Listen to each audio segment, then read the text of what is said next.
नमो नारायण। हरे कृष्ण।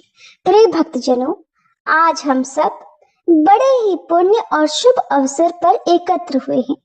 आज हम उस करुणामय सत्य स्वरूप पालनहार प्रभु श्री सत्यनारायण भगवान की पावन कथा का श्रवण करने जा रहे हैं, जिनके स्मरण मात्र से जीवन के कष्ट दूर होते हैं और घर परिवार में सुख, शांति और समृद्धि का वास होता है।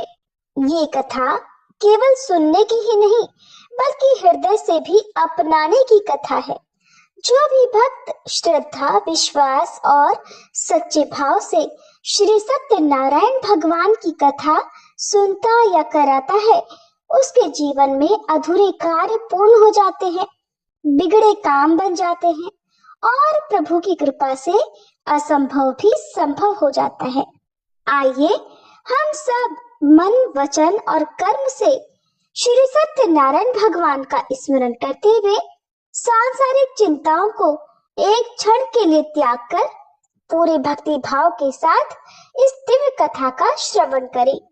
सभी प्रेम से बोलिए, श्री हरि विष्णु भगवान की जय। श्री सत्यनारायण भगवान की जय। श्री सत्यनारायण व्रत कथा का प्रथम अध्याय। महामुनि ऋषि वेद व्यास जी ने कहा, बहुत समय पहले नैमिषारण्य तीर्थ में शौनक आदि 88,000 ऋषियों ने पुराण वेदता श्री सूत जी महाराज से पूछा, हे सूत जी, इस कलयुग में वेद विद्या रहित मानवों को ईश्वर भक्ति किस प्रकार मिलेगी और उनका उद्धार कैसे होगा? हे मुनि श्रेष्ठ, कोई ऐसा व्रत अथवा तप बताइए जिसके करने से थोड़े ही समय में पुण्य प्राप्त हो और मनवांछित फल भी मिले। ऐसी कथा सुनने की हमारी बहुत इच्छा है। इस प्रश्न पर शास्त्रों के ज्ञाता श्री सूत जी ने कहा, हे वैष्णवों में पूज्य, आप सभी ने प्राणियों के हित और कल्याण की बात पूछी है। अब मैं उस श्रेष्ठ व्रत को आप लोगों से कहूंगा जिसे श्रेष्ठ मुनि नारद जी ने श्री लक्ष्मी नारायण भगवान से पूछा था और श्री लक्ष्मी नारायण भगवान ने मुनि श्रेष्ठ नारद जी को बताया था। आप सब भी ये कथा ध्यान पूर्वक सुनिए।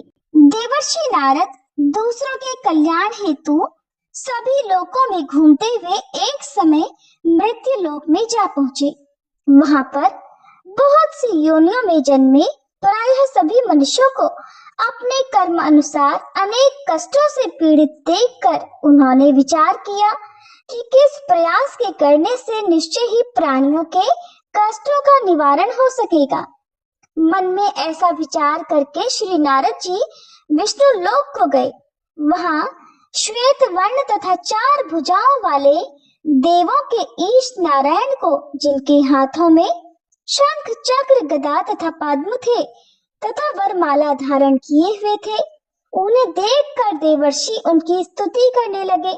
नारद जी ने कहा, हे भगवान, आप तो अत्यंत शक्तिवान हैं। मन तथा वाणी भी आपको नहीं पा सकती।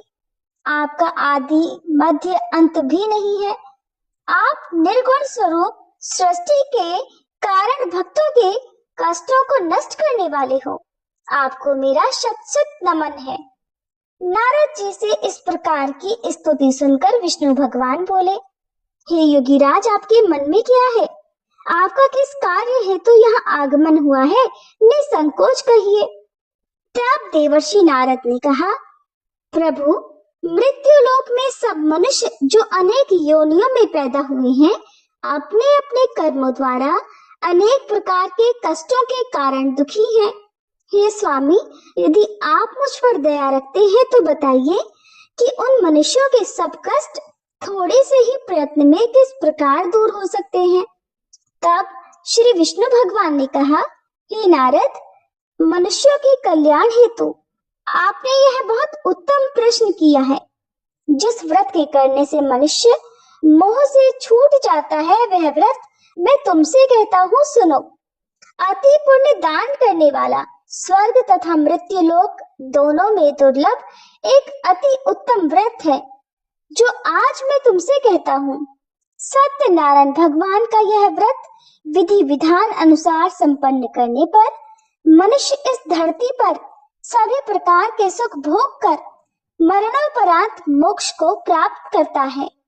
श्री विष्णु भगवान के ऐसे वचन सुनकर नारद मुनि बोले, हे भगवान, उस व्रत का विधान क्या है, फल क्या है, इससे पूर्व किसने यह व्रत किया है तथा किस दिन यह व्रत करना चाहिए, कृपया मुझे आप ये सभी विस्तार से समझाइए। तब नारद जी की बात सुनकर श्री हरि बोले, दुख और शोक को दूर करने वाला, ये सभी स्थानों पर विजय दिलाने वाला व्रत है। मनुष्य को भक्ति और श्रद्धा के साथ शाम को श्री सत्यनारायण भगवान की पूजा धर्म परायण होकर ब्राह्मणों और बंधु बांधवों के साथ करनी चाहिए।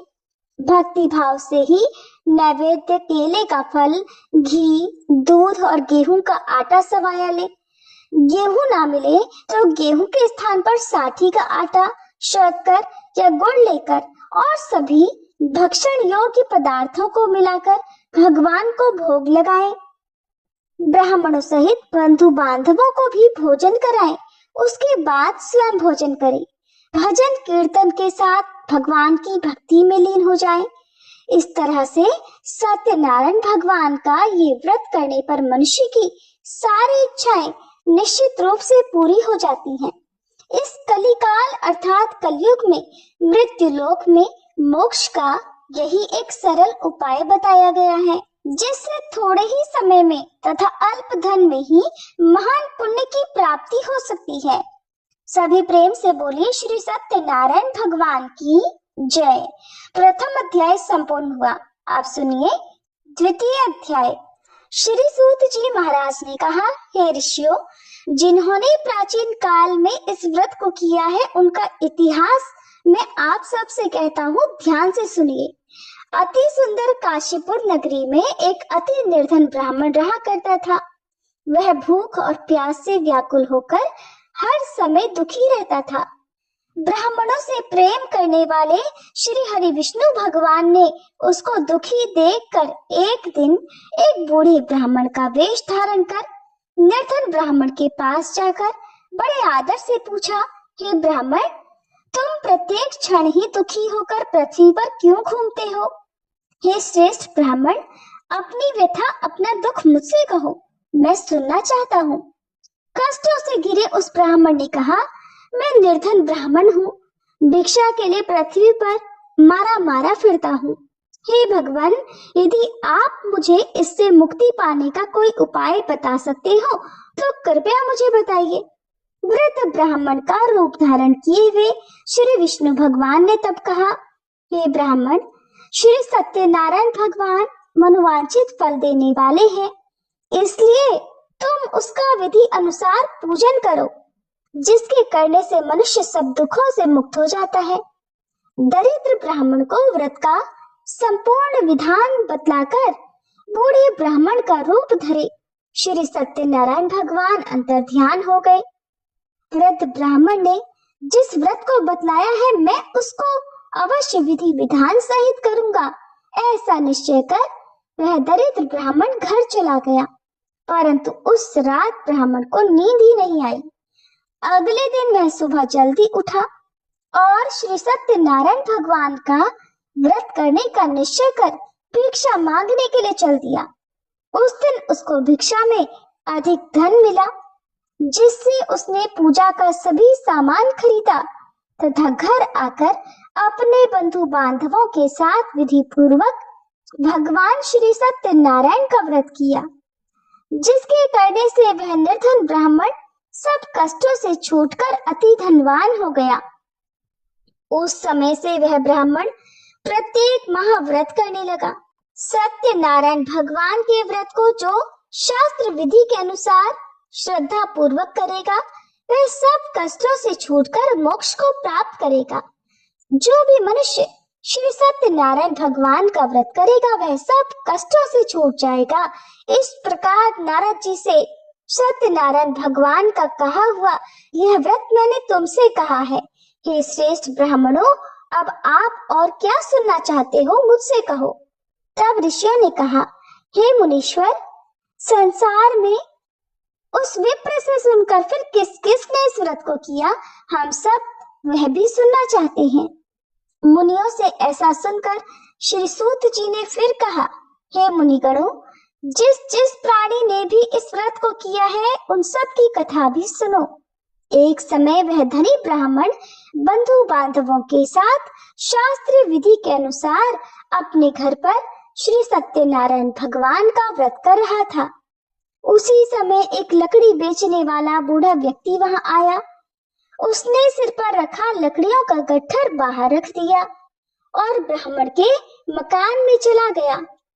प्यास से व्याकुल लकड़हारे ने विप्र को व्रत करते देखा। वह भूख प्यास सब कुछ भूल गया। उसने उस ब्राह्मण का अभिनंदन किया और पूछा, हे ब्राह्मण देवता, आप ये किसका पूजन कर रहे हो? इस व्रत को करने से क्या फल मिलता है? कृपया मुझे भी बताइए। तब उस ब्राह्मण देवता ने कहा, सब इच्छाओं को पूर्ण करने वाला यह श्री सत्यनारायण भगवान का व्रत है। इनकी ही कृपा से मेरे यहाँ धन और ऐश्वर्य का आगमन हुआ है। तब ब्राह्मण देवता से व्रत के विषय में ज्ञात कर वह लकड़हारा अत्यंत प्रसन्न हुआ और भगवान का चरणामृत लेकर भोजन करने के पश्चात वह अपने घर को गया तथा अगले दिन लकड़हारे ने अपने मन में संकल्प किया कि आज गांव में लकड़ी बेचने से जो कुछ भी धन मिलेगा उसी से भगवान सत्यनारायण का मैं व्रत करूंगा।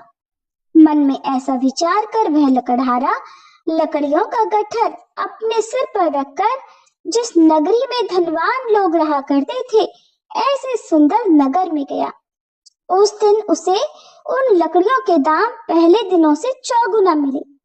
तब वह बूढ़ा लकड़हारा बहुत प्रसन्न होकर पाके केले, शक्कर, शहद, घी, दूध, दही और गेहूं का चूर्ण इत्यादि श्री सत्यनारायण भगवान के व्रत की सभी सामग्री लेकर अपने घर आया।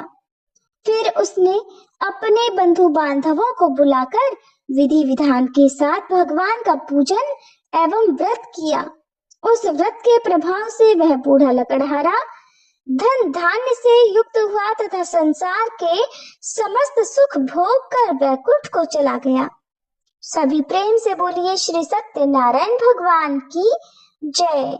इस प्रकार कथा का द्वितीय अध्याय पूर्ण हुआ। अब सुनिए तृतीय अध्याय। श्री सूत जी बोले, हे श्रेष्ठ मुनियों, अब मैं आगे की एक कथा कहता हूँ। प्राचीन काल में उल्कामुख नाम का एक महान ज्ञानी राजा था। वह जितेंद्रिय एवं सत्यवक्ता था। प्रतिदिन मंदिरों में जाता और निर्धनों को धन देकर उनके दुख दूर करता था।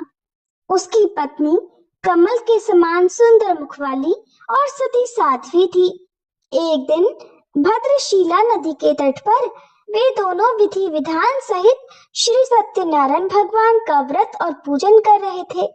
उस समय वहां साधु नामक एक वैश्य आया। उसके पास व्यापार के लिए बहुत सारा धन था। वह वैश्य अपनी नाव को नदी किनारे पर ठहराकर राजा के पास आया। राजा को व्रत करते हुए देखकर उसने विनम्रता पूर्वक पूछा, हे राजन, ये आप क्या कर रहे हैं? मेरी सुनने की इच्छा है, कृपया आप ये सब मुझे भी बताइए। महाराज उल्कामुख ने कहा, हे साधु वैश्य, मैं अपने बंधु बांधवों के साथ पुत्र की प्राप्ति के लिए श्री सत्यनारायण भगवान का व्रत और पूजन कर रहा हूँ। राजा के वचन सुनकर साधु नामक वैश्य ने आदर से कहा, हे राजन, मुझे भी इसका संपूर्ण विधि विधान बताएं। मैं भी आपके कहे अनुसार इस व्रत को करूंगा। मेरी भी कोई संतान नहीं है और मुझे विश्वास है कि इस उत्तम व्रत को करने से अवश्य ही मुझे भी संतान होगी। तब राजा से व्रत के सारे विधान सुनकर व्यापार से निवृत्त होकर वह वैश्य सुखपूर्वक अपने घर को आया। उसने अपनी पत्नी को संतान देने वाले उस व्रत के विषय में बताया और संकल्प लिया कि जब मेरे यहाँ संतान होगी तब मैं इस व्रत को करूंगा। वैश्य ने यह वचन अपनी पत्नी लीलावती से भी कहे। एक दिन उसकी पत्नी लीलावती श्री सत्यनारायण भगवान की कृपा से गर्भवती हो गई। 10वें महीने में उसने एक अति सुंदर कन्या को जन्म दिया। दिनों दिन वह कन्या इस तरह बढ़ने लगी जैसे शुक्ल पक्ष का चंद्रमा बढ़ता है। कन्या का नाम उन्होंने कलावती रख दिया। तब लीलावती ने मीठे शब्दों में एक दिन अपने पति को याद दिलाया कि आपने जो भगवान का व्रत करने का संकल्प लिया था, अब आप उसे पूर्ण कीजिए। साधु वैश्य कहने लगा, हे प्रिय, मैं कलावती के विवाह पर इस व्रत को करूंगा। इस प्रकार अपनी पत्नी को आश्वासन देकर वह व्यापार करने विदेश चला गया। कलावती अपने पिता के घर में बढ़ने लगी। लौटने पर साधु ने जब नगर में सखियों के साथ अपनी वयस्क होती पुत्री को खेलते देखा तो उसके विवाह की चिंता होने लगी। तब उसने एक दूत को बुलाकर कहा कि उसकी पुत्री के लिए कोई सुयोग्य वर देख कर लाए। दूत साधु नामक वैश्य की आज्ञा पाकर कंचन नगरी पहुंचा तथा देखभाल कर वैश्य की कन्या के लिए एक सुयोग्य वणिक पुत्र को ले आया। उस सुयोग्य लड़के के साथ साधु नामक वैश्य ने अपने बंधु बांधवों सहित प्रसन्नचित्त होकर अपनी पुत्री का विवाह करा दिया। दुर्भाग्य से वह विवाह के समय भी श्री सत्यनारायण भगवान का व्रत करना भूल गया। इस पर अब की बार श्री सत्यनारायण भगवान अत्यंत क्रोधित हो गए। उन्होंने वैश्य को श्राप दिया कि तुम्हें दारुण दुख प्राप्त होगा। इसके कुछ समय बाद अपने कार्य में कुशल वह वैश्य अपने दामाद सहित नावों का बेड़ा लेकर व्यापार करने के लिए सागर के समीप स्थित रत्नसारपुर नगरी में गया।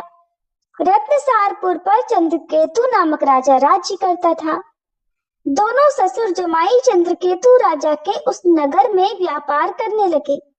एक दिन श्री सत्यनारायण भगवान की माया से प्रेरित एक चोर राजा चंद्रकेतु का धन चुरा कर भाग रहा था।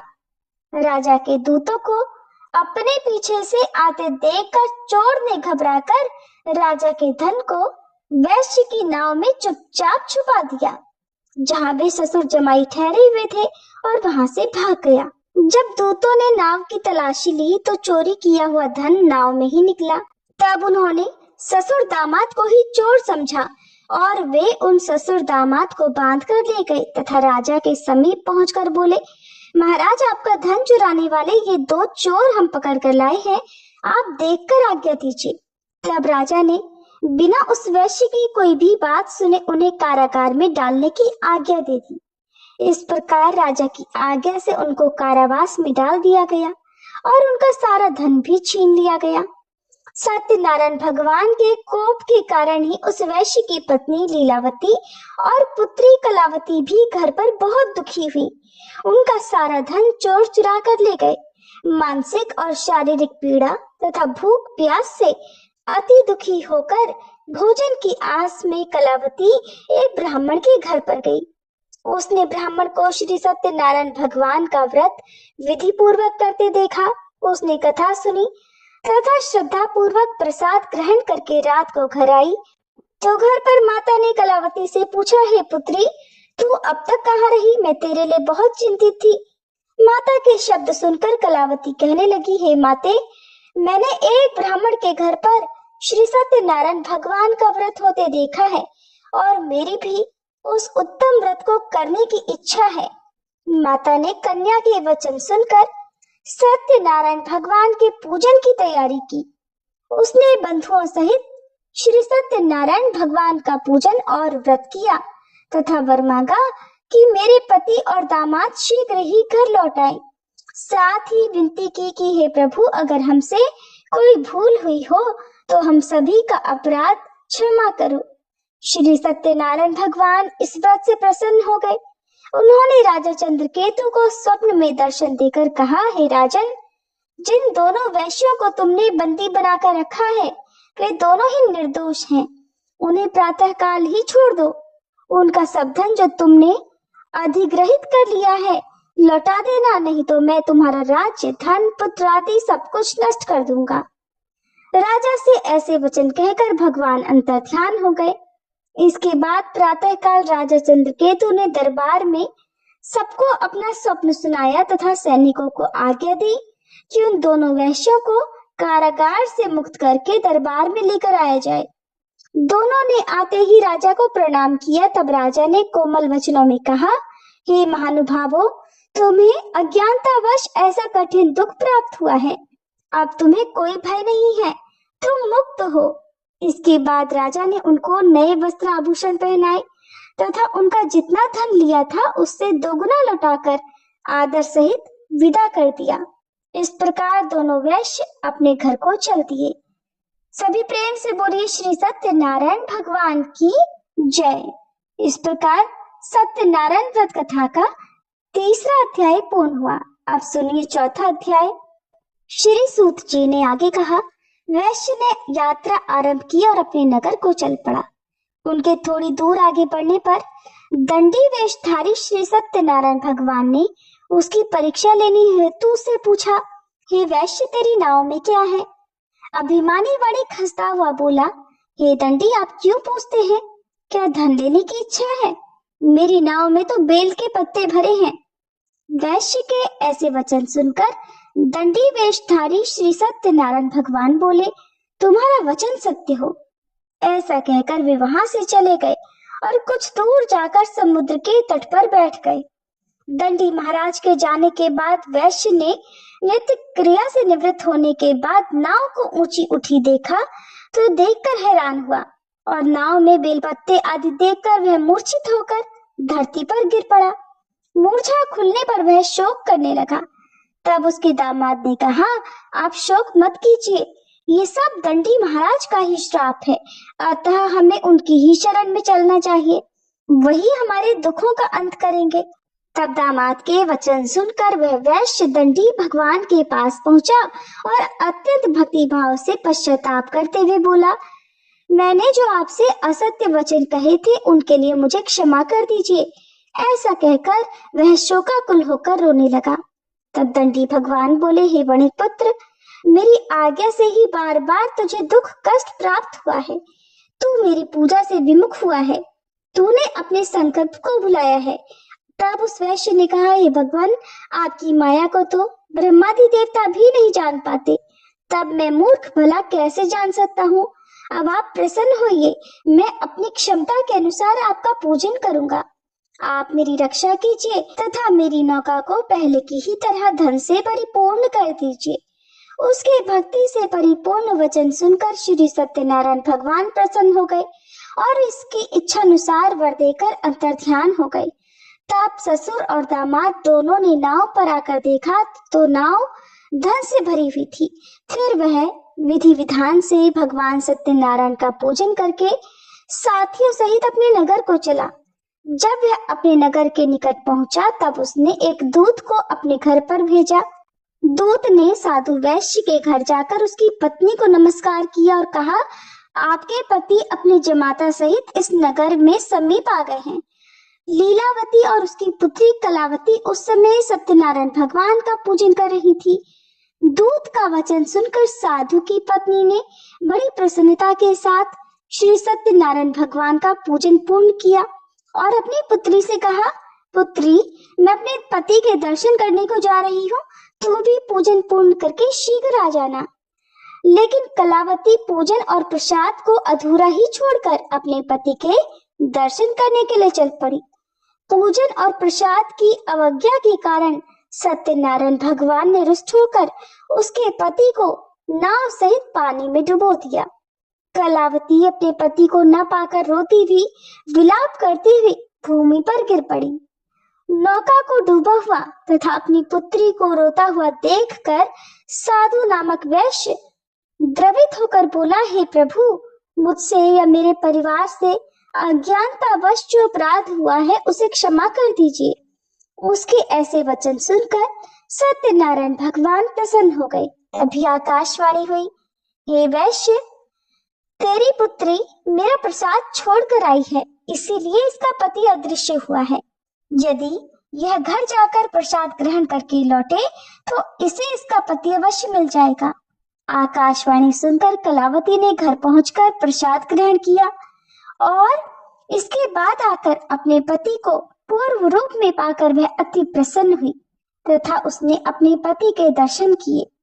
इसके बाद साधु वैश्य ने वही बंधु बांधवों सहित सत्यनारायण भगवान का विधि पूर्वक पूजन किया। वह इस लोक के सभी सुखों को भोग कर अंत में मोक्ष को प्राप्त हुआ। श्री सत्यनारायण भगवान की जय। इस प्रकार सत्यनारायण भगवान व्रत कथा का चतुर्थ अध्याय पूर्ण हुआ। अब सुनिए पांचवा और अंतिम अध्याय। श्री सूत जी महाराज बोले, हे ऋषिगणों, अब मैं एक और कथा कहता हूँ, आप सभी ध्यान से सुनो। सदा प्रजा के लिए चिंतित तुंगध्वज नाम का एक राजा था। उसने श्री सत्यनारायण भगवान का प्रसाद त्याग कर बहुत कष्ट पाया।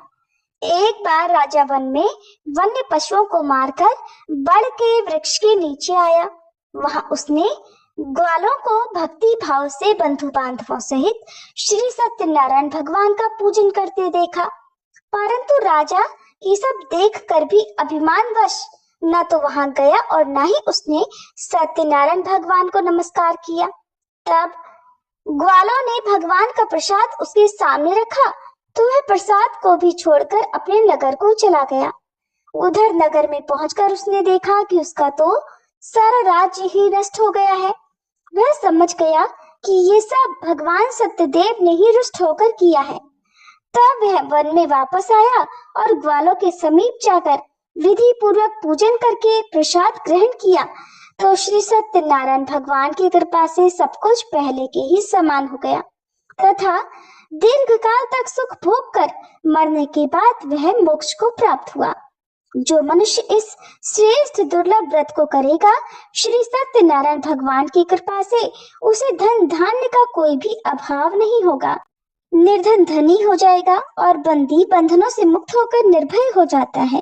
संतानहीन को संतान प्राप्त हो जाती है तथा समस्त इच्छाएं पूर्ण कर अंत में वह वैकुंठ लोक को जाता है। आप उनके विषय में भी जानिए जिन्होंने इस व्रत को किया। आप उनके दूसरे जन्म में जो हुआ उसकी भी कथा सुनिए। श्वेतानंद नामक वृद्ध ब्राह्मण ने सुदामा के रूप में जन्म लेकर श्री कृष्ण की भक्ति और सेवा करके वैकुंठ लोक प्राप्त किया। उल्कामुख नामक महाराज का राजा दशरथ के रूप में जन्म हुआ तथा वह श्री रंगनाथ भगवान का पूजन कर मोक्ष को प्राप्त हुए। साधु नाम के वैश्य ने धर्मात्मा तथा सत्य प्रतिज्ञ राजा मोरध्वज बनकर अपने ही पुत्र को आरे से चीरकर वैकुंठ धाम प्राप्त किया। महाराज तुंगध्वज स्वयंभू मनु बने तथा उन्होंने बहुत से लोगों को भगवान की भक्ति में लीन कराकर वैकुंठ लोक प्राप्त किया। वह लकड़हारा अपने अगले जन्म में गुह नामक निषाद राजा बना, जिसने भगवान श्री राम के चरणों की सेवा कर अपने सभी जन्मों का उद्धार कर लिया। इस प्रकार श्री सत्यनारायण व्रत कथा का पांचवा और अंतिम अध्याय पूर्ण हुआ। सभी प्रेम से बोलिए, सत्यदेव श्री सत्यनारायण भगवान की जय। श्री लक्ष्मी नारायण भगवान की जय।